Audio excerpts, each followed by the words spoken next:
friend. I'm glad you've settled in with us tonight for another gentle chapter of Bedtime Biographies, a place where history softens its edges and great lives unfold in calm, unhurried whispers. This time, our quiet journey drifts back into the 19th century, an age when the world was being reshaped by steam, sweat, and restless ideas. Factories stretched toward the sky like weary iron creatures, and chimney smoke curled above cities that seemed to never quite sleep. And somewhere in London, tucked away in the reading room of the British Library, sat a man with a wild, storm-cloud beard and eyes that missed nothing. His name was Karl Marx. Night after night, he filled notebooks with fierce scribbles, handwritten equations of society, long paragraphs born from frustration, hope, and endless curiosity. Marx was trying to understand why the world felt so painfully unbalanced, why so many toiled endlessly while so few prospered, and why, just perhaps, it didn't need to remain that way. Before we wander deeper into the winding paths of his life, a small favor. If these gentle biographies help you relax, consider giving the video a like and subscribing. It helps other wandering minds discover these peaceful stories, and we'd love to know your thoughts. Share in the comments what you make of Marx, and whose life you'd like to drift through next. People often talk about Marxism as though it were a weapon or a warning, but beneath all the political noise lies a very human question, almost a whisper. What if work didn't have to be misery?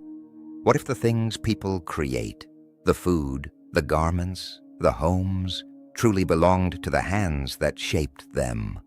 Marx devoted his life to chasing answers to those questions, even as he battled poverty, illness, censorship, exile, and more than his fair share of terrible coffee.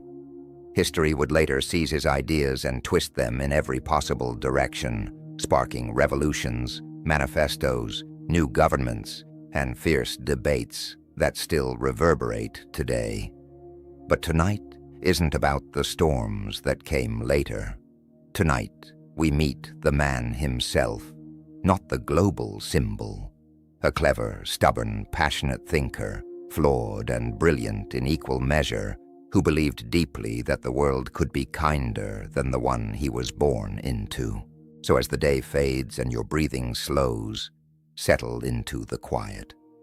Let us gently unravel the life, the dreams, and the enduring legacy of the man who reshaped the way millions understand work, fairness, and society.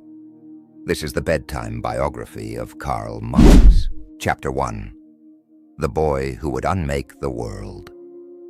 Our story opens in the peaceful town of Trier, nestled along the gentle bend of the Moselle River in the spring of 1818.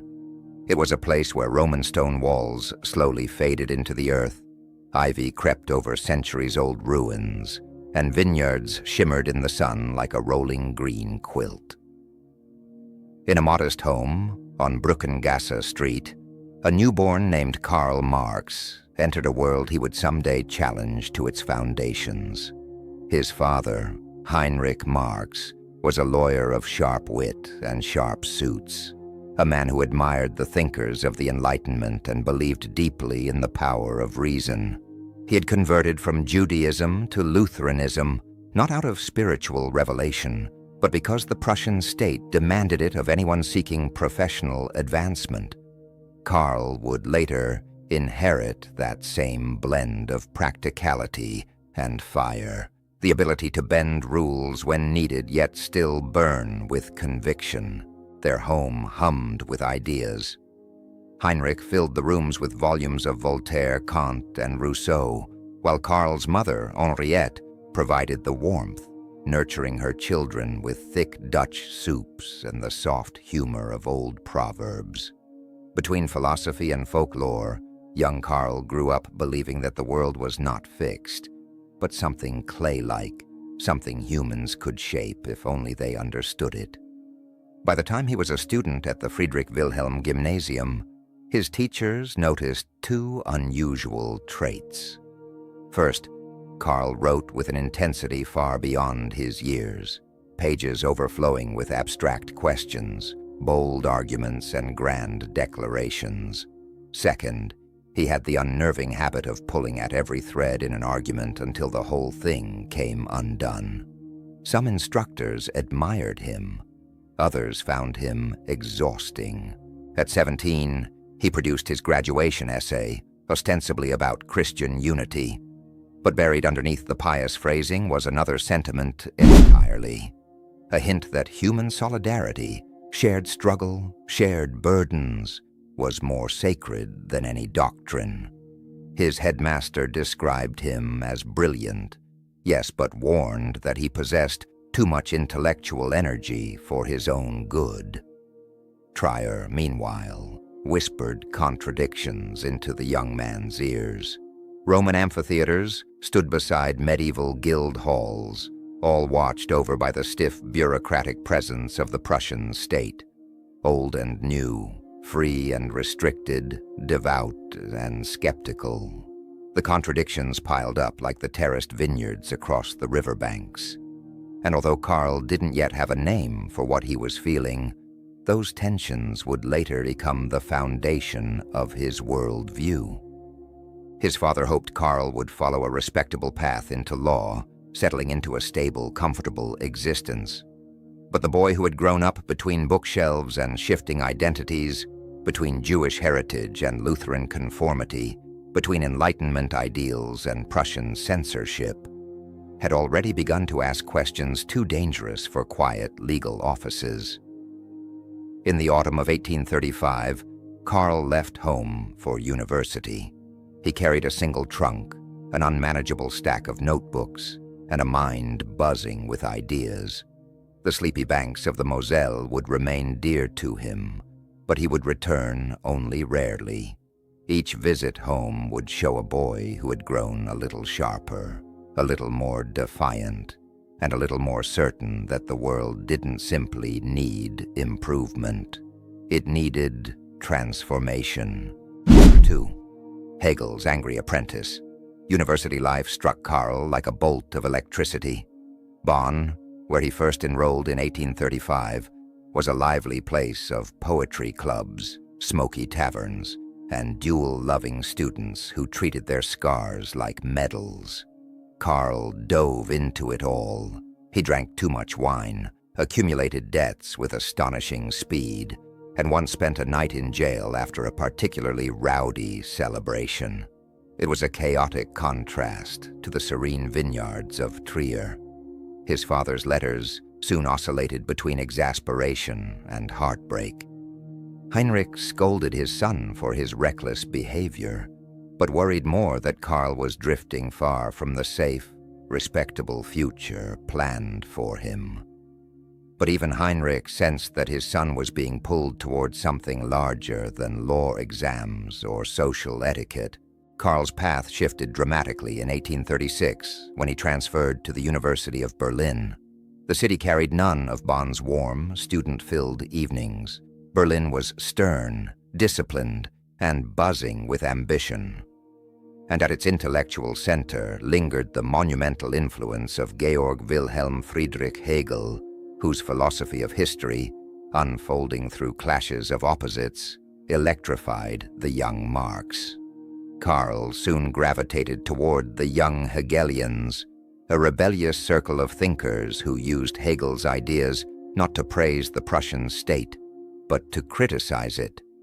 They argued that religion was a fog that numbed society, that monarchy was outdated, that truth lay not in tradition, but in challenging every assumption.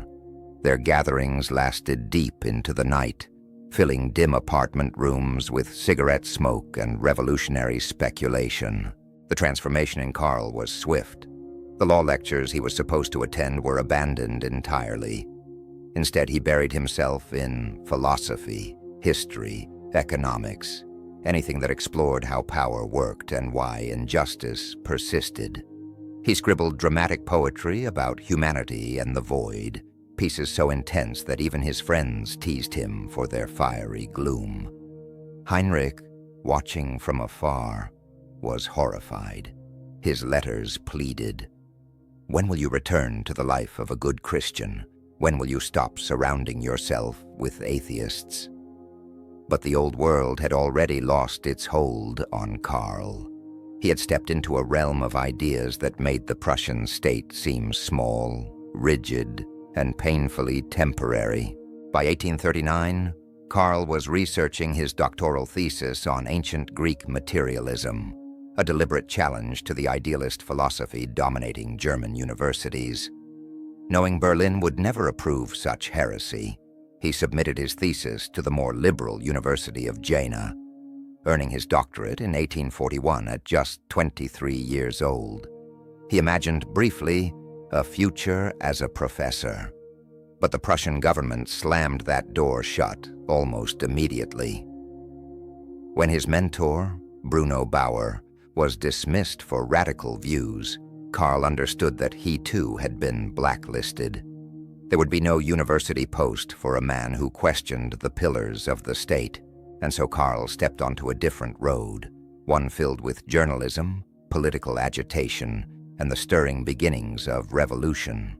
Very soon, he would meet a man who would become his closest collaborator, Friedrich Engels, the clear-eyed son of a factory owner who understood the working class in ways Marx did not. Their partnership would change the world. But that encounter still lay ahead. For now, Karl left Berlin with a degree that opened no doors, pockets nearly empty, and a restless fury growing steadily inside him. A conviction that the world's suffering was neither natural nor acceptable. The student who once reveled in wine and poetry was becoming something new. A revolutionary mind waking. Chapter 3. The Censor's Nemesis. Before Karl Marx ever led crowds or published radical treatises, he waged his earliest battles with nothing more than ink and indignation.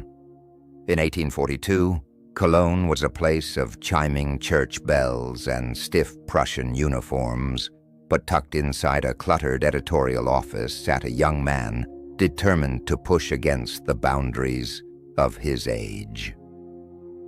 At just 24, Marx accepted a position at the Rheinische Zeitung, a modest liberal paper that would become his proving ground. The newsroom was drafty, its windows rattling in the winter winds, but Marx treated it like a command post, sharpening every article until it gleamed with precision and provocation. Under his guidance, the paper transformed almost overnight. He wrote of the Moselle wine growers drowning under impossible taxes. He teased bureaucrats who blacked out lines of his editorials with thick strokes of red ink. And he questioned institutions that most newspapers feared even to name. Marx's prose was both meticulous and mischievous, equal parts scholarship and scathing humor, and readers devoured it. Circulation soared. The Prussian government stiffened. His confrontation over forest laws became the tipping point. Marx defended poor villagers who gathered fallen wood in noblemen's forests, arguing that survival should not be treated as a crime. To Prussian officials, this was nothing short of political insolence. The hammer came down. In March of 1843, the paper was shut by decree, its farewell edition printed entirely in red ink, a quiet, gleaming act of defiance. Suddenly blacklisted across the German states, Marx stood at a crossroads. He could remain silent and fade into the background, or abandon his homeland entirely. He chose exile, but not before marrying Jenny von Westphalen, the childhood sweetheart who had believed in his mind long before the world did. Together they crossed into France. Paris in 1843 felt like stepping into firelight. The streets were alive with arguments, pamphlets, and restless dreams. Marx slipped easily into its political underworld, debating in smoky cafes, sharing ideas with anarchists and utopian philosophers, and drawing connections between the struggles of workers and the great machinery of history. Paris gave him space to breathe. but it also confronted him with his limits. One evening in their cramped apartment, Marx showed Jenny a pile of dense notes. She tapped the page gently and reminded him, "If you want to change the world, you must speak to the people who live in it." Her quiet wisdom pushed him toward clarity that would shape the rest of his career. In this atmosphere, he launched the Deutsch-Französische Jahrbucher, a radical journal that managed to publish only a single issue before nervous financiers pulled away. But in that lone issue lay On the Jewish Question, where Marx stepped beyond conventional liberalism and declared that true freedom could not thrive on political rights alone. It required dismantling the economic structures that kept people estranged from their own labor.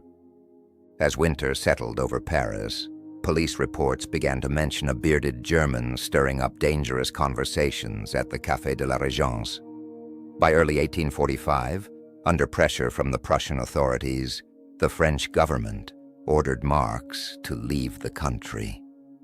He packed his books and notebooks once again, this time heading toward Brussels, unaware that destiny was steering him toward a partnership that would define his life.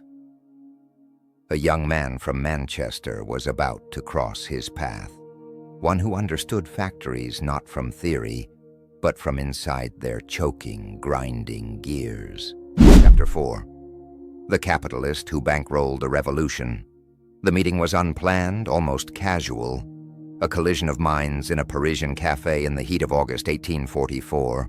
The air was thick with tobacco smoke and nervous excitement. Across from Marx sat a tall young man with sharp eyes and a brisk, analytical manner, Friedrich Engels. Only 24, yet already seasoned by the brutal realities of England's textile mills, Engels had come to France for one reason: to speak with the man whose essays had stirred his thoughts into motion. When they first crossed paths the previous year, Marx had dismissed Engels as merely another romantic socialist with more enthusiasm than understanding. But this time, Engels brought something different: evidence. He slid a thick manuscript across the table. The condition of the working class in England, a raw, unflinching account of factory children bent from endless shifts, mothers coughing up lint, and families surviving on wages so thin they could not afford hope. Marx, who had theorized about alienation in abstract terms, found his ideas suddenly embodied in flesh and suffering. As Engels described the clatter of machinery and the bleakness of Manchester's slums, something clicked between the two men. Sentences overlapped, arguments braided together. They recognized, almost instantly, that each possessed something the other lacked. Engels had the ground-level detail. Marx had the architecture of ideas. Between them formed a chemistry that hummed with potential. Their collaboration ignited quickly. Nights stretched into dawn as they scribbled notes, traded insults about philosophical rivals, and passed cheap bottles of wine between them. Out of these sessions came The Holy Family, a blistering critique of the young Hegelians. Engels supplied practical observations. Marx hammered them into theory. Even Jenny Marx smiled at the transformation, relieved to see her husband's brooding intensity softened by Engels' wry humor. But their friendship was more than intellectual synergy. It was survival. When Marx was expelled from Paris the following year and forced into yet another exile, Engels followed him to Brussels without hesitation.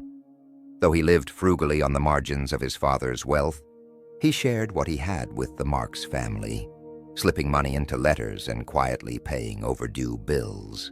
Later, when Engels inherited his share of the family business, he used that very capitalist income to keep Marx afloat. Someone has to earn money, Engels once sighed, and it is certainly not going to be Karl. Beneath the joke lay fierce loyalty. To test their theories against reality, They traveled through the industrial districts of England, walking through neighborhoods where the air tasted of soot and despair. These sights sealed their conviction that capitalism was not simply flawed, but structurally destined to collapse under its contradictions. By 1847, their ideas had reached a boiling point. At a tavern in London called the Red Lion, the League of the Just sought their guidance. Marx and Engels rewrote the group's platform, clearing away sentimental rhetoric and forging a sharper message. As Engels paced the room, reading the final lines aloud, the workers leaned forward. When Marx penned the now legendary closing call, "Workers of all countries, unite," it was not just a slogan. It was a declaration shaped from two lives, one trained in philosophy, the other tempered in the factories of Manchester. Thus began a partnership unlike any other, built on shared fury, shared laughter, shared debts, and a shared dream of turning the world inside out, funded, ironically, by the very economic order they sought to overthrow. Chapter 5, 3 pages that stirred the earth.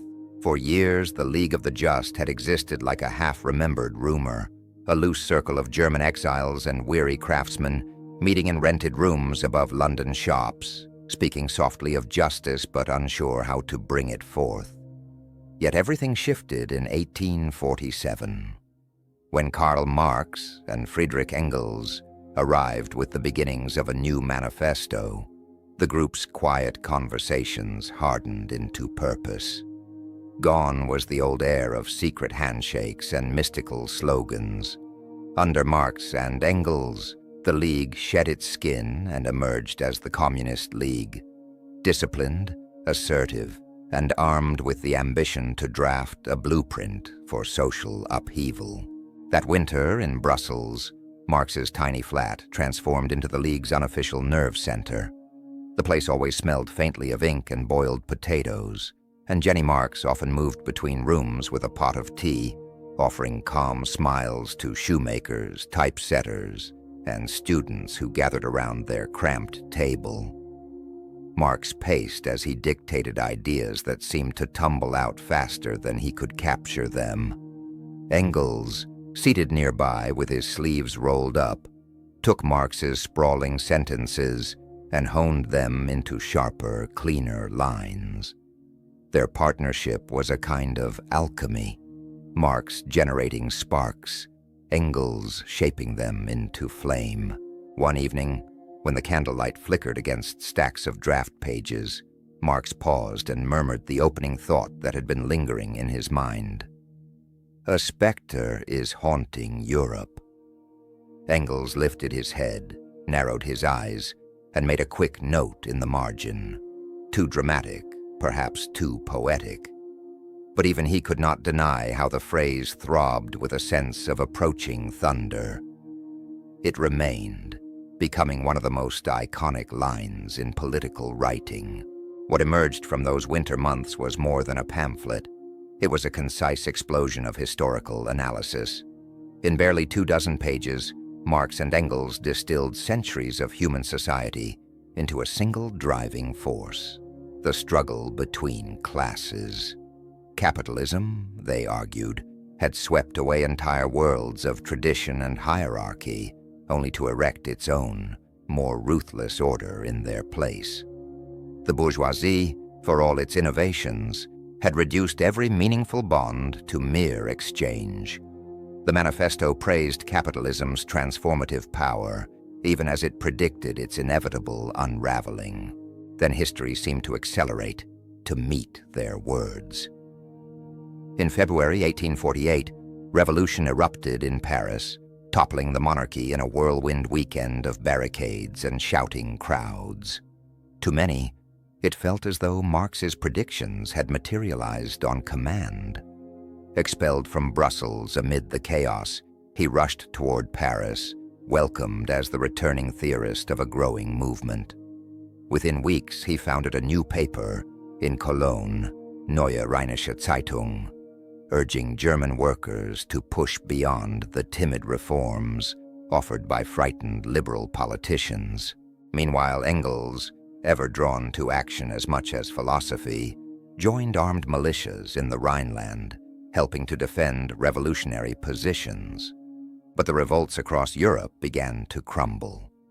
By 1849, Prussian forces stamped out the flames of insurrection. Marx's newspaper was shut down, the final issue printed defiantly in red, just as its predecessor had been. Facing arrest and financial ruin, Marx fled with a pregnant Jenny toward London.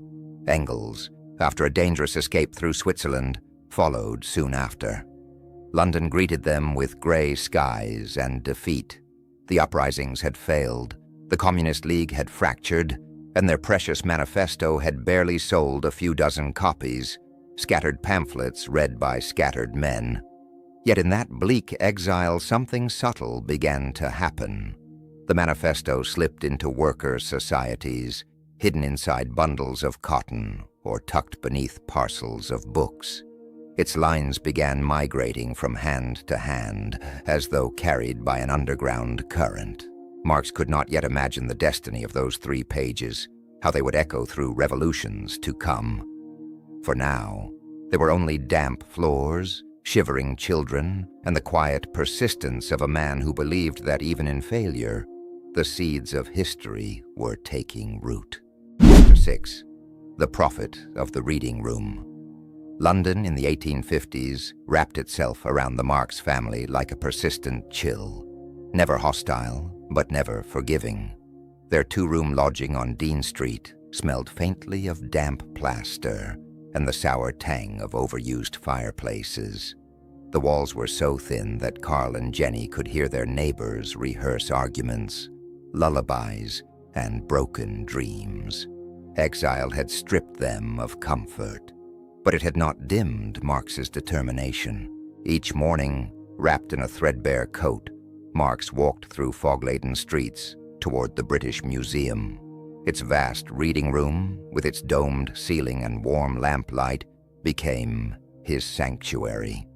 There, amid mountains of parliamentary reports and economic surveys, he mapped the anatomy of capitalist society. The attendants recognized him immediately. The intense German scholar who claimed the same seat from opening bell until closing time, scratching furious annotations into margins as though wrestling with invisible adversaries. But the intellectual refuge of the museum stood in painful contrast to the misery at home. Poverty shadowed the Marx family like an unwelcome lodger. 3 of their children, Guido, Franziska, and Edgar, succumbed to illnesses born of hunger and the squalid tenements of London. Their tiny coffins left scars no theory could ease. Marx pawned his overcoat in winter to buy medicine, returning home shivering but determined to write for the New York Tribune, where he worked anonymously as a foreign correspondent. His columns, composed between coughs and unpaid bills, earned just enough to keep eviction at bay. Jenny, once raised among the comforts of Prussian aristocracy, bore their hardships with quiet resilience. She managed the household with ingenious frugality, stretching loaves of bread until they seemed to defy mathematics, mending clothes by candlelight while her hands cracked from cold water in the shared wash basin. Yet she never stopped encouraging her husband's work. It was she who believed most fiercely that his notebooks, though smudged and chaotic, would someday matter. And they did. Hidden amid the grief and exhaustion, Marx was slowly assembling the foundations of capital. His pages swelled with data, cotton prices, factory yields, wage statistics, relentlessly cross-examined until patterns emerged. He traced the strange transmutation by which human labor became profit, how time itself was extracted from workers and crystallized into wealth that did not belong to them. His insights deepened after each personal tragedy, as though sorrow sharpened his vision. During this time, Engels served as both confidant and lifeline.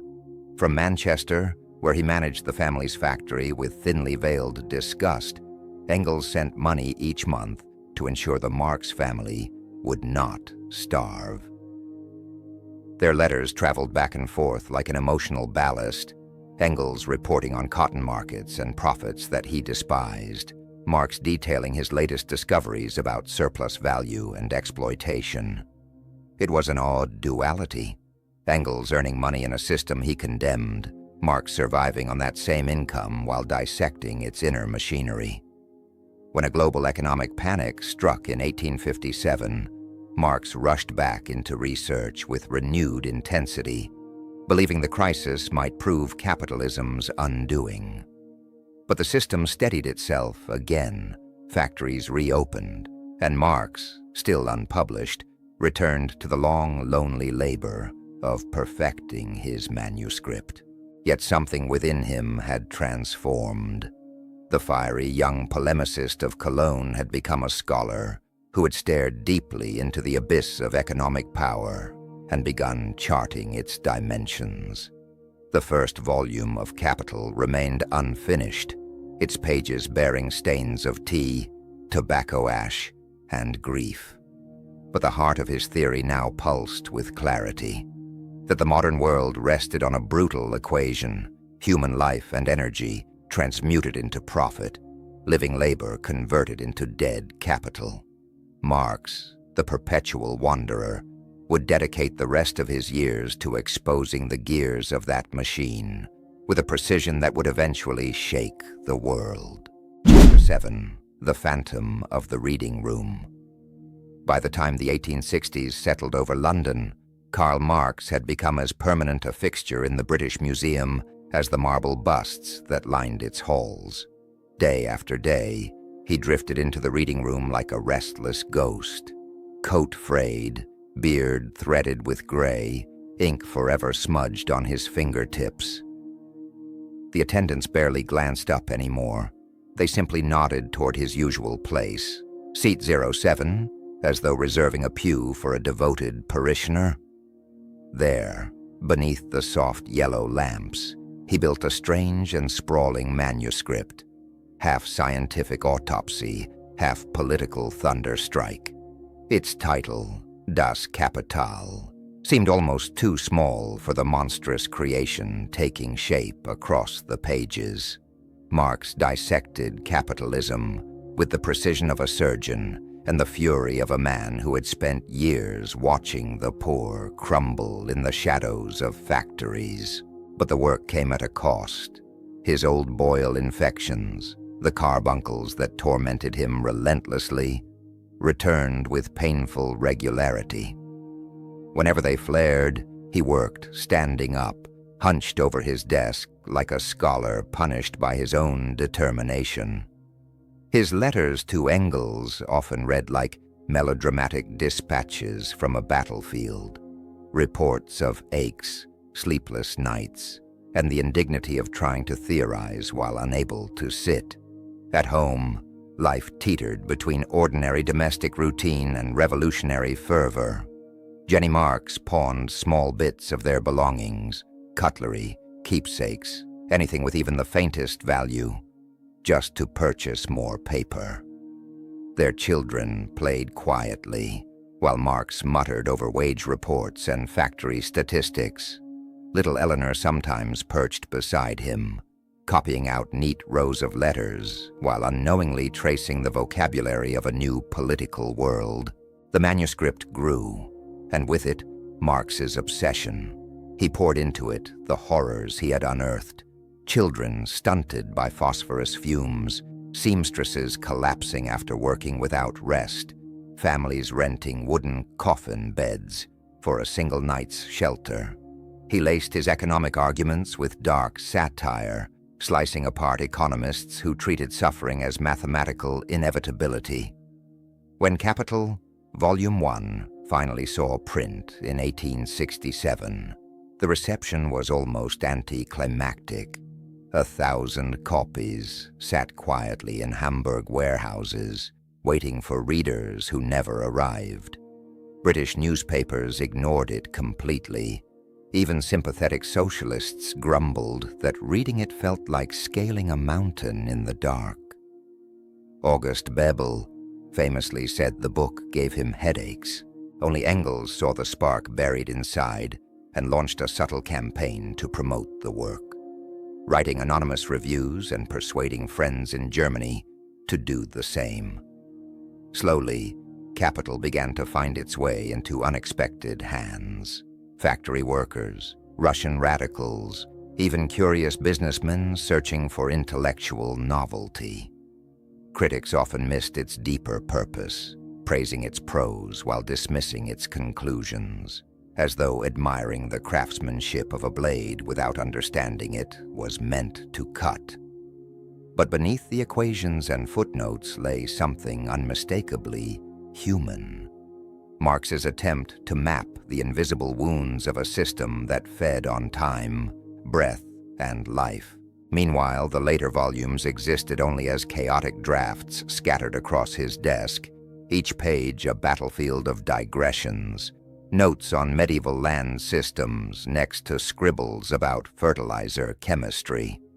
He promised Engels he needed only 6 more weeks to finish, then disappeared into another months-long vortex of research, emerging with more notes, but no final chapters. Despite all this mess, something remarkable had happened. His work illuminated the unseen mechanisms of industrial life, giving language to frustrations felt but never articulated. When textile workers in Manchester began quoting his ideas in union meetings, when socialist organizers used his formulas to argue for fair wages, Marx allowed himself a small, rare moment of quiet satisfaction.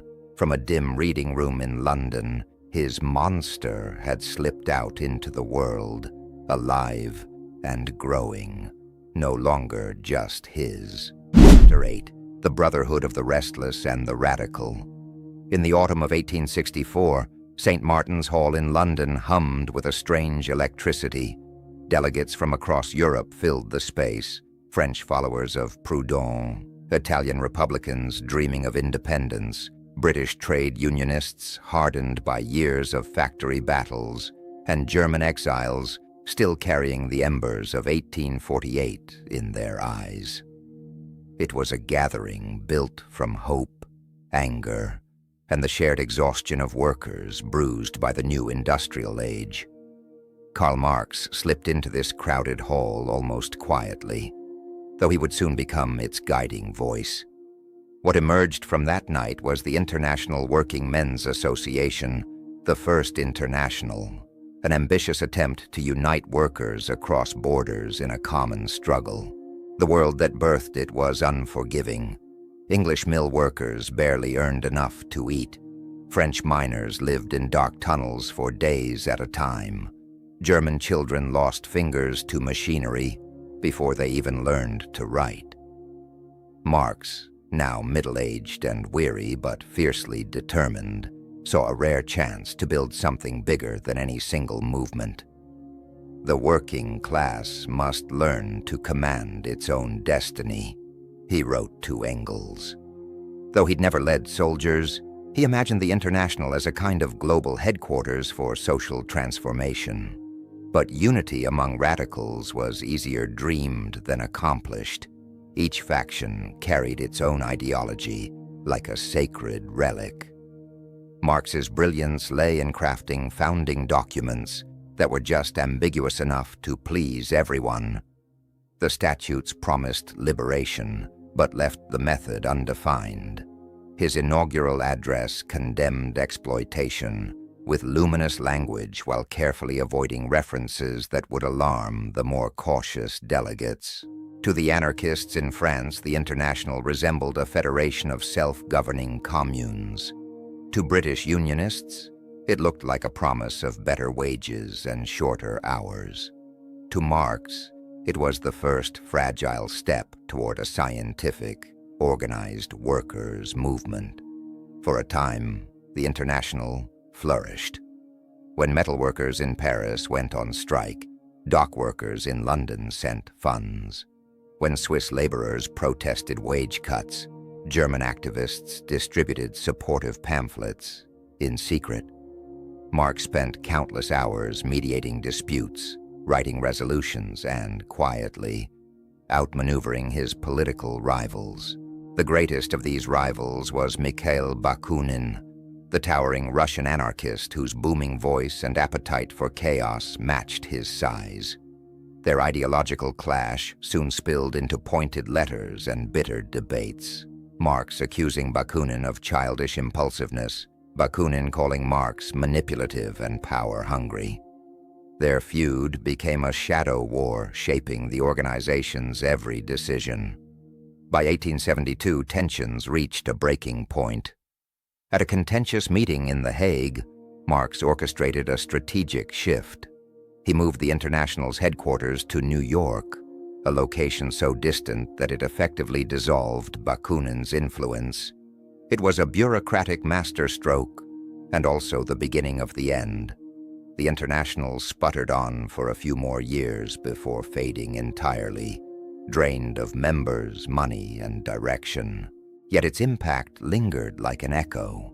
It showed that workers could coordinate across nations, that their struggles were shared and not isolated.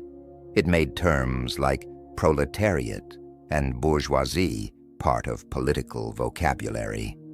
And it offered an early blueprint for the internal disputes that would later define socialist movements worldwide. Marx, as always, moved on quickly. "It has done what it could," he said simply, already returning to his unfinished volumes of Capital. But history was not quite finished with him. In the months that followed, Paris would erupt in the Commune, and once again, workers would turn to his ideas for guidance. The International was gone, but its spirit, restless, hopeful, stubborn, was already taking root in places Marx could not yet imagine. Chapter 9. 72 Days that Trembled Through History. Paris in the spring of 1871 smelled of smoke, warm bread, and sudden possibility. Cannons had only recently fallen silent, yet cafes were once again filling with laughter, and children wandered the boulevards with the carefree boldness of people who sensed that something extraordinary had begun. For the first time in modern history, the city belonged not to kings or ministers, but to its own workers. It hadn't happened through the careful unfolding of Marx's theories, nor through any strategic plan. Instead, the French government, reeling from the humiliations of the Franco-Prussian War, had simply abandoned Paris, leaving behind a vacuum that the people themselves rushed to fill. What followed was a breathtaking experiment in self-rule, the Paris Commune. It was spontaneous, messy, idealistic, and utterly unlike anything Marx had envisioned. While waiters debated tax policy inside government buildings, teachers and artists redesigned school curricula to encourage creativity over obedience. Public squares became meeting halls. Theaters hosted discussions about workers' rights. A city wounded by war suddenly began dreaming aloud. When word reached Marx in London, he was stunned. After decades writing about a working-class uprising, one had finally erupted, yet it had arisen without his advice, without his framing, and without even consulting the pages of Capital, which still struggled to find readers. In the following weeks, he swung between delight and dread, sending letters to Paris that often arrived long after events had already changed course. The Commune unfolded like a dream from Marx's notebooks. Factories abandoned by their owners were reorganized as cooperatives. Church wealth was reclaimed for public use. The standing army was replaced with citizen militias. Women stepped forward as leaders with an energy the old revolutionaries had never anticipated. Figures such as Nathalie Lamel, a fearless organizer, coordinated free kitchens for the poor. Louise Michel, a school teacher turned militant, rallied women's battalions to the barricades. Artists converted the Louvre into a political forum where debates stretched late into the night. It was both utopia and improvisation, magnificent, unstable, astonishing. In London, Engels followed every development with theatrical intensity, pacing the room, muttering updates as if narrating a sporting championship. One day he'd announce triumphantly that the communards had strengthened their defenses.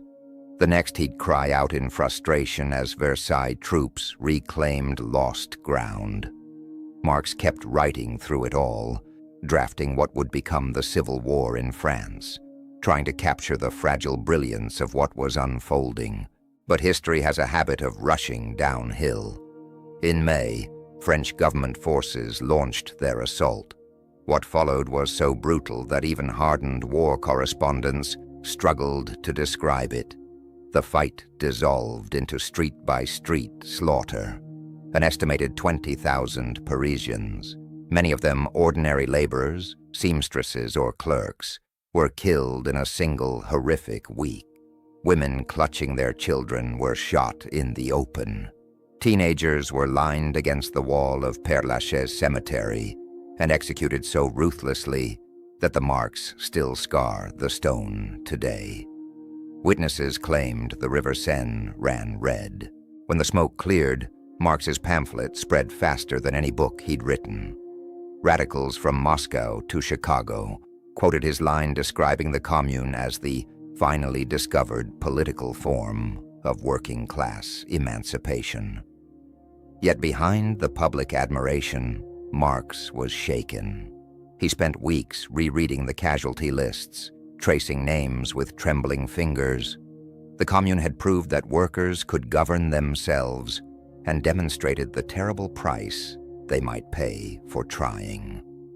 Generations later, revolutionaries would dissect those 72 days. Lenin would study its missteps with obsessive care. Mao would invoke it in speeches. Activists around the world would treat it as both a guiding star and a warning. For Marx, the lesson was bitter and unforgettable. Passion and barricades were not enough. The next revolution would need discipline, preparation, and the strength to defend itself. History had echoed his ideas but chosen its own ending, one written not in ink, but in blood. Chapter 10. The Last Burrow of the Old Mole. By the 1870s, the years had begun to lean heavily on Marx's shoulders. His health faltered in a slow, relentless decline. His lungs rasped like worn bellows. Painful boils flared across his skin. His liver, abused by stress, coffee, and sleepless nights, seemed to rebel entirely. Doctors cycled through the Marx household, each more dubious than the last, offering lotions, tonics, and promises that never delivered relief. "I am a machine built to devour books," he once groaned to Engels, and now the gears are breaking. But what worried him far more was Jenny. His wife of nearly 4 decades, Jenny von Westphalen, once vibrant, witty, the quiet force behind their survival, moved through their home like a whisper of her former self. Her persistent cough worsened. She hid blood-flecked handkerchiefs the way a mother hides a child's fear, tucking them into sewing baskets or between folded sheets. At night, Marx read old letters from their youth, from those wild early years in exile, and pretended not to notice how weak her voice had grown. He retreated into work because he had no other refuge. The British Museum attendants recognized the familiar sight of him limping across the great reading room, muttering to himself about theorists he disagreed with. Drafts of Capital, Volume 2, gathered around him like the debris of a storm, half equations, half irritated rants scribbled in the margins. The manuscript felt endless. Yet despite its unfinished state, Marx had become the grand old figure of socialism, a role he never consciously sought. Meanwhile, movements inspired by his ideas took on lives of their own. German socialists began winning seats in the Reichstag, not through uprisings, but through patient, democratic organizing. Russian radicals wrote to him with philosophical questions, treating him like an oracle, seeking guidance for peasant communes that defied industrial logic. Even the English newspapers, once indifferent, now profiled him with a grudging fascination. One article dubbed him the most feared thinker in Europe, a label that amused him even as he dismissed it. Then came the blow that shattered him. Jenny died in 1881. Marx was too ill to attend the funeral. He remained in bed, eyes fixed on the rain sliding down the window pane, while friends carried the woman who had shared every hardship with him to her final rest. Months later, when he finally visited her grave, he collapsed into the arms of his daughter, Eleanor, sobs racking his frail body. The Moor is dead as well, Engels confided to a friend afterward, using Marx's nickname, a sign that a vital part of him had died with her. His own end followed quietly 2 years later. One afternoon, seated in his familiar armchair by the fire, he drifted into stillness. A half-finished page lay across his lap, notes on the Russian peasantry. Yet another idea in a lifetime of unfinished work. The official causes listed were bronchitis and pleurisy, but those who knew him understood that exhaustion, exile, grief, and 40 years of relentless labor had finally taken their toll. Only 11 mourners attended the funeral in Highgate Cemetery. Engels stood beside the grave and delivered a eulogy that would echo for generations, a promise that Marx's name would endure, even if his body was laid in obscurity. His headstone bore no list of accomplishments, just that fierce and simple command: workers of all lands, unite. Back at Marx's now silent home on Maitland Park Road, Engels faced the grim task of sorting through the notorious notebooks. There they were, the chaotic, sprawling drafts of the remaining volumes of Capital, pages crowded with equations, digressions, and furious handwriting. Engels sighed, reached for a bottle, and rolled up his sleeves. The revolution, he realized, still needed its editor. Chapter 11. The Prophet's Posthumous Career. Karl Marx had scarcely been laid to rest beneath the quiet greenery of Highgate Cemetery when the myth-making began in earnest. Across Europe, a continent swollen with factories, financial panics, and the strains of late 19th century capitalism, people suddenly found themselves claiming the old philosopher as their guide, even those who had never opened a single page of Capital. It was as if his death had released a great interpretive frenzy. In smoky London taverns, raucous Berlin beer halls, and cramped Russian discussion circles, debates erupted over what Marx had really meant and what sort of future his theories truly promised. Friedrich Engels, now the guardian of his friend's intellectual legacy, became an unwilling referee. Each morning brought new letters from self-appointed disciples, some earnest, some delusional, all convinced they possessed the correct interpretation. No, Engels found himself writing again and again, gently but firmly, correcting overeager followers. Karl never claimed that revolution would arrive next Tuesday, nor did he leave behind a timetable. The movement Marx left behind was beginning to splinter. In Germany, Eduard Bernstein scandalized the faithful by arguing that socialism might actually be achieved gradually through elections rather than barricades, earning him teasing nicknames from more radical comrades. Far to the east, a sharp-eyed lawyer named Vladimir Lenin studied Capital during his Siberian exile, scribbling bold annotations about skipping entire stages of capitalist development. Meanwhile, anarchists, utopians, and every shade of socialist thinker tried to drag Marx's legacy into their own ideological camps. Engels could only shake his head and compare it to impatient heirs fighting over an inheritance before the will had even been opened. Then something unexpected happened. By the 1890s, Marx's ideas, once dismissed as dangerous and subversive, were slowly edging their way into respectability. German Social Democrats won seats in the Reichstag while boldly quoting him. British Fabians snuck his arguments into polite tea-room conversations. University professors, with cautious disclaimers, began assigning his work in lectures. Books that had sat unsold in dusty warehouses were suddenly in high demand, annotated by factory workers and curious students alike. Those early first editions Engels once struggled to sell were now collector's items.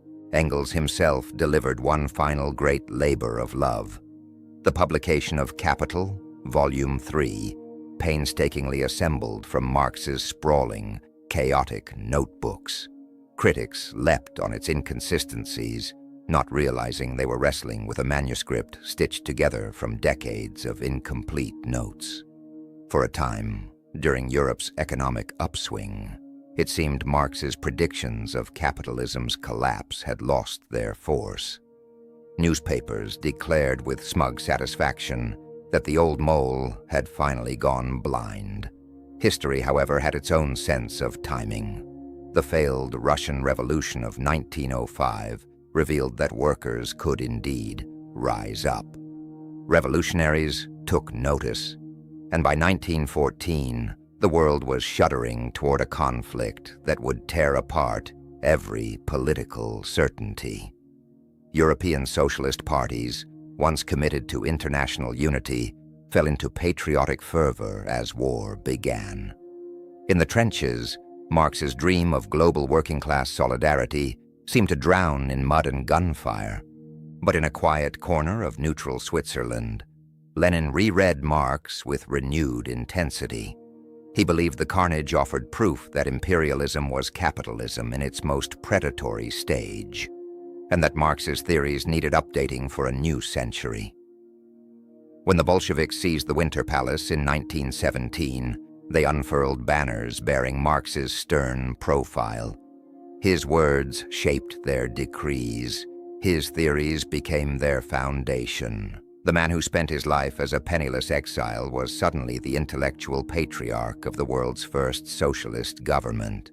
At Highgate Cemetery, someone left a wreath on his grave that read, "Your theory has become reality." If Engels had lived to witness it, he might have been moved, or perhaps horrified. For this revolution had not emerged in an industrial powerhouse as Marx predicted, but in a largely agrarian empire. And the dictatorship of the proletariat seemed to resemble something far more autocratic. The philosopher who spent decades criticizing rigid dogma was now being transformed into scripture. His ideas had slipped beyond anyone's control, including his own. Chapter 12, Red Scare and Theoretical Warfare.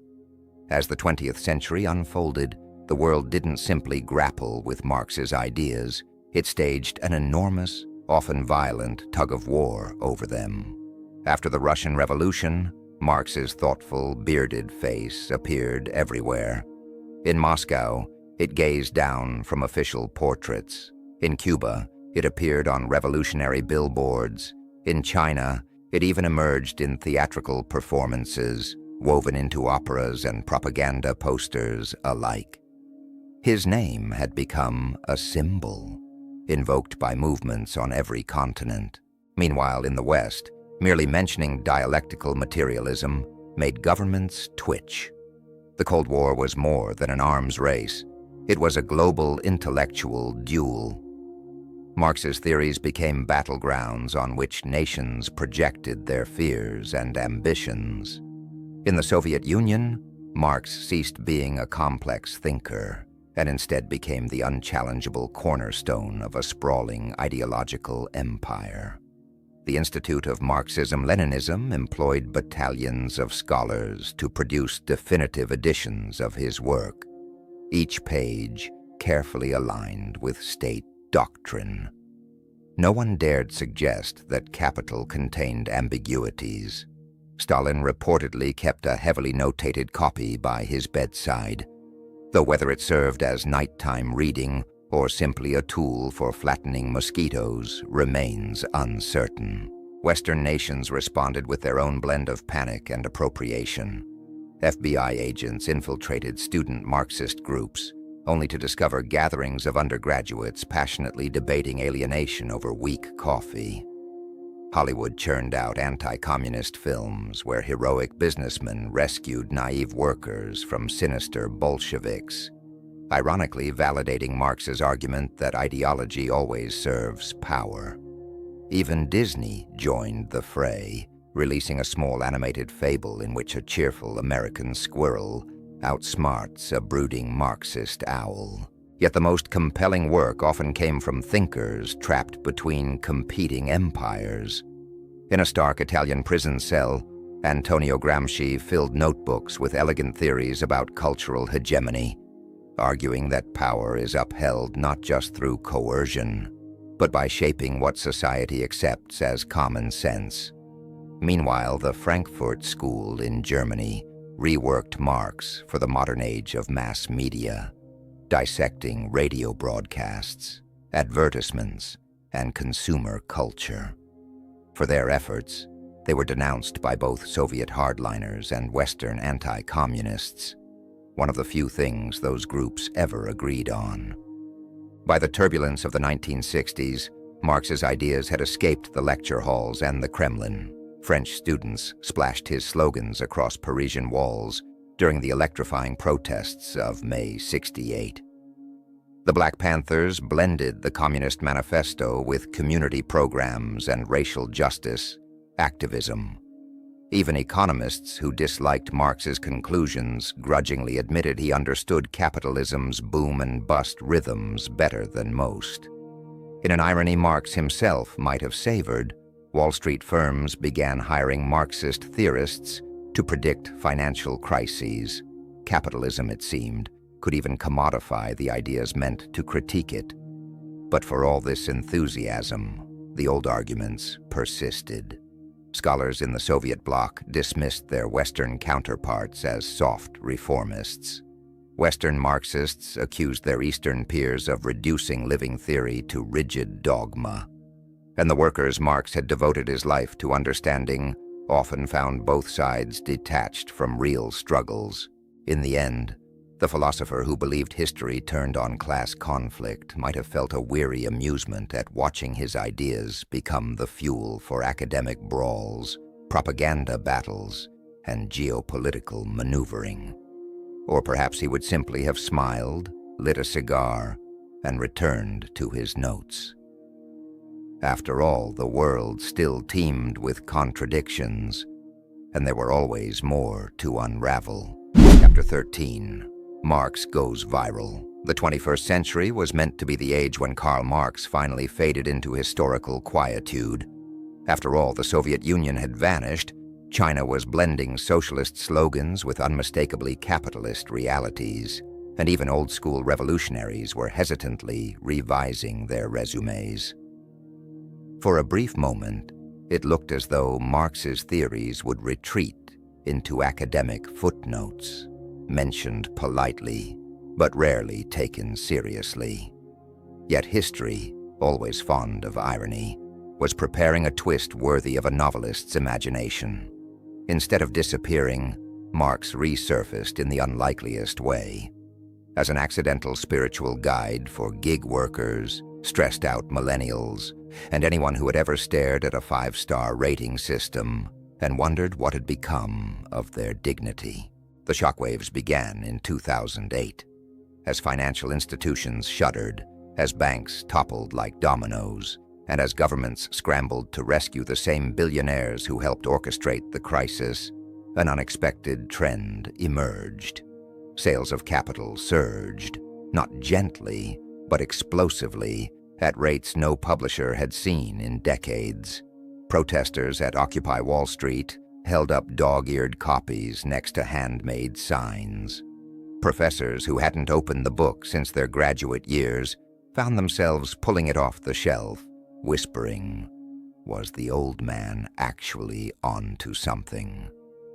Bookshops reported a peculiar phenomenon: executives in suits purchasing Marx's works, wrapped discreetly in plain paper, as if sneaking home forbidden literature.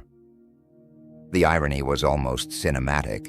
Marx, who wrote about capitalism's built-in self-destruction, was now being revived by the system's own spectacular failures. As interest surged, academia experienced its own renaissance. Scholars in gender studies re-examined the labor hidden within households: cooking, cleaning, caregiving, seeing in Marx a foundation for analyzing how societies reproduce themselves day after day. Climate researchers borrowed his concept of the metabolic rift to explain ecological destruction. Even business schools, the proud temples of the market, grudgingly revisited his ideas on economic cycles. They praised his analysis, while politely ignoring the part where he encouraged dismantling the system altogether. Then came the truly surreal moment. Prominent economists, including Nobel laureates, began casually dropping Marxian terms at elite gatherings in Davos. Hedge fund managers clinked glasses of champagne while overhearing the phrase "commodity fetishism" drifting through the room like a ghost from another era. Their unease was almost palpable. Hollywood quickly turned Marx into a cultural mirror. Superhero films cast CEOs quoting fragments of Capital during villain speeches. Prestige dramas portrayed Marxist professors either as brilliant truth seekers or as volatile radicals, depending on the network's political flavor. The most unexpected moment arrived when a streaming platform released an absurdist comedy titled The Marx and Engels Variety Hour, blending sketches about primitive accumulation with songs, slapstick, and strange philosophical asides. Critics described it as Monty Python for political theory fans, a sentence Marx would likely have found baffling. But it was the internet that breathed new life into him. Memes about late capitalism spread across social platforms, poking fun at overpriced toast, algorithmic workplaces, and dystopian office rituals. Someone even crafted a Marxist analysis of cryptocurrency markets that went viral, moments before the crypto bubble spectacularly burst, proving their point. The workplace, paradoxically, became one of the most fertile grounds for Marx's revival. Tech employees formed reading circles in Silicon Valley cafeterias. Amazon warehouse workers passed around copies of Capital beside union flyers. Hedge funds, never missing an opportunity, hired theorists trained in Marxist economics to forecast future crises. Yet another example of capitalism absorbing even its harshest critics. Perhaps the most uncanny moment came when a Berlin startup unionized using an app called Class Consciousness 2.0, complete with push notifications about surplus value extraction. Even Marx might have raised an eyebrow at that. Through all this, his image drifted across modern life. His face appeared on streetwear, graffiti murals, and protest banners. His words were quoted in academic journals and recited jokingly by financial algorithms. The system he dedicated his life to challenging had managed something astonishing. It had commodified him, turning revolutionary critique into yet another cultural product. Whether this meant capitalism had triumphed completely or revealed its greatest weakness depended entirely on who you asked. As the 2020s unfolded, with planetary instability worsening and inequality reaching towering new heights, Marx's questions grew sharper. The answers remained as distant as ever. One thing, however, was unmistakable. The old mole of history was still tunneling beneath the foundations of the modern world. And now, improbably, he had a global Wi-Fi connection. The man who once wrote alone in a smoky library would have been astonished to see millions debating his ideas online, though he almost certainly would have complained about the advertisements. Chapter 14. The Ghost in the Theory Machine. For all his brilliance, Karl Marx left a complex legacy full of riddles, contradictions, and unintentional consequences that would echo long after his death. His work is like a buried device that continues to detonate in unexpected ways. He exposed the fractures of capitalism with remarkable clarity, yet failed to anticipate how nationalism, consumer culture, and modern identity would reshape the world. Even more unsettling, many of the regimes that later invoked his name developed characteristics he would likely have denounced. The 20th century became a harsh proving ground for Marx's ideas. His phrase, dictatorship of the proletariat, which he imagined as a temporary transition to worker-led democracy, was taken by authoritarian governments and turned into justification for single-party rule from Eastern Europe to East Asia. The results were grim and undeniable. Purges conducted under ideological slogans, forced labor camps described as re-education, and ambitious economic plans that rarely ended as promised. In a cruel twist of history, some so-called Marxist states came to resemble the harsh industrial societies he critiqued, hierarchical, exploitative, and laser-focused on production quotas, only decorated with more red banners. Another blind spot lay in nationalism. Marx famously declared that workers have no country, assuming class solidarity would rise above borders. Yet when the great powers marched to war in 1914, socialist parties fractured overnight. German workers supported the Kaiser, French workers rallied behind their republic, and the dream of international worker unity collapsed on the battlefields of Europe. Across the world, struggles for independence and identity overshadowed class politics. In practice, people cared deeply about nations, languages, and cultural ties. Realities Marx underestimated. And then there was capitalism's unsettling adaptability. Marx predicted it would crumble under its contradictions. Instead, the system learned to reshape itself. Alienation became a sales strategy. Authentic experiences were packaged and marketed to restless office workers. Che Guevara's face was printed on designer shirts. Das Kapital became a decor accessory in minimalist apartments. Even rebellion became marketable. Hashtags of resistance shared from cafes offering gourmet lattes. More surprisingly, capitalism managed to buy loyalty. By the mid-20th century, rising wages and material comforts convinced many Western workers to trade revolutionary fervor for suburban homes, televisions, and job security. One Marxist theorist bitterly observed that segments of the proletariat had become petty bourgeois without ceasing to be proletarian. Union leaders won better contracts, but the system itself remained intact. And yet, despite all these distortions and miscalculations, Marx's insights refused to disappear. Each financial collapse renewed interest in his analysis of economic instability.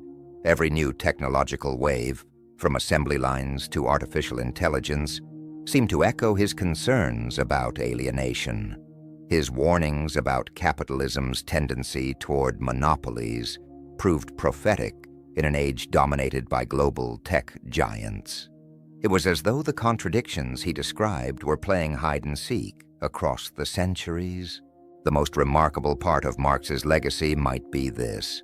Long after his predictions failed, long after governments invoked his name for purposes he never intended, we still cannot stop wrestling with him. Conservatives blame him for cultural upheavals. Leftists argue over which of his ideas remain useful. Centrists begrudgingly admit he diagnosed problems they still strain to address. He has become less a roadmap and more a mirror, reflecting the hopes, fears, and anxieties of every generation that approaches him. In the quiet of the modern world, with climate emergencies looming, economies straining under inequality, and technology reshaping human life, Marx's unanswered questions linger like embers that refuse to die. How can we build a fair economy without creating new hierarchies? Can machines free workers instead of surveilling them? Is collective security possible without crushing individual freedom? These are not abstract puzzles. They are alive. In every protest chant, every public debate, every whispered conversation among those who feel the weight of the world and long for something better. Marx may not have provided the solutions, but he framed the problems with unsettling precision. And even now, in a world he never imagined, those questions remain as urgent as they were in the 19th century. Chapter 15. Marx in the Age of Algorithmic Overlords. If Karl Marx were to quietly reappear in our modern world, perhaps drawn into existence by the collective sighs of exhausted gig workers or the humming labyrinth of cryptocurrency servers, he would find himself in a landscape both eerily familiar and wildly alien. The 21st century resembles a distorted reflection of his early predictions, a century where unimaginable wealth coexists with unimaginable anxiety. Billionaires drift past Earth in private rockets, while their employees fight insurance companies for the right to stay alive. Machines capable of teaching themselves now threaten not just manual jobs, but entire professions. And the climate, battered by centuries of unchecked extraction, groans under the weight of capitalism's invisible costs. The contradictions Marx once mapped out with ink and fury have not softened with time. They have mutated into stranger, sharper forms. Marx wrote about alienation inside brick factories choked with smoke, but nothing in his notebooks could have prepared him for the disembodied world of digital labor. Imagine his reaction to a driver whose livelihood depends on maintaining a near-perfect rating from passengers they'll never see again, or a young content moderator scrolling through the darkest horrors of humanity for wages barely high enough to cover rent. Picture him trying to understand warehouse workers whose every step is tracked by an algorithm incapable of compassion or exhaustion or mercy. In this era, exploitation doesn't wear a top hat or bark orders across a factory floor. It pings your phone with soft reminders, benchmarks, and automated threats. The factory has moved into the cloud, the supervisor is coded in Python, and the modern worker has been rebranded as a contractor, a label that offers flexibility in name only. And the spectacle of consumption, oh, how it would confuse him. The very people driven to exhaustion by modern capitalism soothe themselves with entertainment built to distract, to pacify, to fill the cracks that widening inequality leaves behind. Entire libraries of streaming content promise escape. Fast fashion wardrobes provide novelty in place of security, and scrolling through an endless feed of curated lives replaces a sense of community. Even dissent is packaged, sold, and delivered overnight. Slogans urging people to fight the system are stamped on shirts produced in the kinds of factories Marx once wrote about. Anti-capitalist manifestos arrive through express shipping, padded with bubble wrap and irony. Climate change, however, would strike Marx with the deepest recognition. His idea of the metabolic rift, the widening tear between human society and the natural world, is no longer a theoretical concern. It is unfolding before our eyes. The same engine that treats workers as disposable treats forests, oceans, and air as though they too were endless and expendable. The cruelest twist is that the heaviest consequences fall first on the working-class communities Marx tried to uplift, while the wealthiest build shelters, stock private islands, and prepare escape plans for disasters the rest of the world cannot outrun. Yet our age would challenge Marx's expectations in surprising ways. The working class is no longer a single unified mass, but a sprawling mosaic of backgrounds, identities, and economic realities. Traditional factories have dissolved. In their place stand smartphone apps assigning shifts, delivering tasks, and fragmenting solidarity. What exactly counts as labor now? Is a digital creator building videos a worker or an entrepreneur? Is someone training artificial intelligence a laborer or in some way an extension of the machine itself? Even more bewildering would be capitalism's cultural triumph. Marx believed that worsening conditions would ignite revolution, but he did not foresee how effectively frustration could be diverted into consumer habits, ideological battles, and hyper-stimulating distractions, tailored precisely to each individual's tastes. The very tools that exploit workers also guide their attention, shape their desires, and cushion the sharp edges of discontent with personalized entertainment. Rage that once might have fueled collective action dissolves into endless partisan arguments, online skirmishes, and fashionable outrage. The system learned not only to sell the rope, it learned to market it as a luxury item. And yet beneath all this noise, the old tensions refused to die. Workers organizing in cafes and warehouses, tenants banding together against algorithmically inflated rents, activists demanding shorter work weeks and more humane expectations. These may not look like the storms Marx predicted, but they carry the same electricity. His ideas now bloom in unexpected places: ecological economics, cooperative tech platforms, feminist analyses of labor, theories of sustainable and just economies. The most innovative experiments inspired by Marx are emerging not from barricades, but from research labs, community organizations, and thinkers imagining futures beyond extraction and endless growth. As humanity stares down the intertwined crises of climate collapse, technological upheaval, and deepening inequality, the question Marx posed with relentless clarity refuses to fade. Who gains from the way our system is built, and who is quietly paying the cost?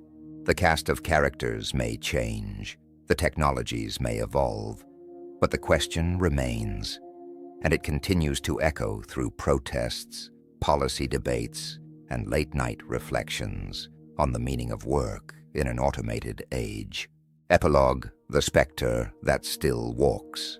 And so we arrive at the end of Karl Marx's long, restless journey, a life driven by ink, hunger, heartbreak, and an unshakable belief that the world could be gentler than the one he inherited. Before you drift into the soft quiet of sleep, let's gently retrace the path he walked, one made of ideas, battles, and hope. He began in the town of Trier, a curious child hemmed in by Prussian strictness and Enlightenment ideals that whispered of liberty and reason. That bright, stubborn boy grew into a man who questioned every assumption handed to him and refused to bow to authority. Journalism became his first battleground, but censorship chased him from city to city. Cologne, then Paris, each place adding fuel to the fire that was already burning in his mind. Then came Friedrich Engels, the unlikely companion whose family owned the very mills Marx condemned. Engels supplied the stories of exploitation that Marx lacked, and the financial support that kept Marx's family from starving. Together they wrote the Communist Manifesto, a whirlwind text that took mere weeks to craft, but has echoed for generations. "Workers of the world, unite," was less a slogan than a plea born from both outrage and tenderness. London became Marx's final refuge. There, in the reading room of the British Museum, he poured every ounce of intellect and anguish into capital. Imagine him at that wooden desk, his fingers stained with ink, his body racked with illness, revising page after page, as though the future depended on the precision of each sentence. He believed deeply that work should ennoble rather than shatter a person, and he never stopped searching for a way to make that belief real. Tragedy shadowed him. Children lost to poverty, a wife worn down by hardship, and his own unrelenting health struggles. He saw revolutions rise and fall. He watched the Paris Commune die in blood. He witnessed movements fracture under ego and ideology, and yet he never abandoned the conviction that humanity deserved justice, not as an abstract theory, but as a lived experience. After his death, his ideas were claimed, stretched, reshaped, and sometimes distorted beyond recognition. Lenin brandished them like a flaming sword. The Cold War turned them into a global litmus test, and now the digital age reinterprets them through memes, protests, and debates, unfolding at the speed of Wi-Fi. His name flickers through conversations about climate disaster, gig economy struggles, and the quiet exhaustion of workers who collapse into bed, wondering why their wages never quite reach their needs. So why revisit Marx tonight? Because even now, whenever someone wonders why their bills tower higher than their paycheck, or why the world feels rigged in ways no one voted for, they are brushing against the very questions Marx spent his life studying. His answers were imperfect, sometimes tragically so, but his questions still crackle with relevance. And now, as the day dims and the weight of history settles, let us leave Marx where he belongs, seated in that hushed corner of the British Museum, surrounded by towers of books, scribbling with fierce determination, convinced that ideas, carefully tended, could reshape the world. The rest of the story, dear listener, is no longer his to write. It belongs to us. If these quiet journeys through the past bring you comfort as you drift toward sleep, feel free to leave a gentle like, subscribe, or share your thoughts in the comments. Tell us what stayed with you from Marx's life, and whom we should wander toward in our next bedtime biography. For now, close your eyes, breathe deeply, let the noise of the world fade to a murmur, rest well. Final thoughts. As we reach the end of this quiet journey, it becomes clear that history is far more than a collection of old events.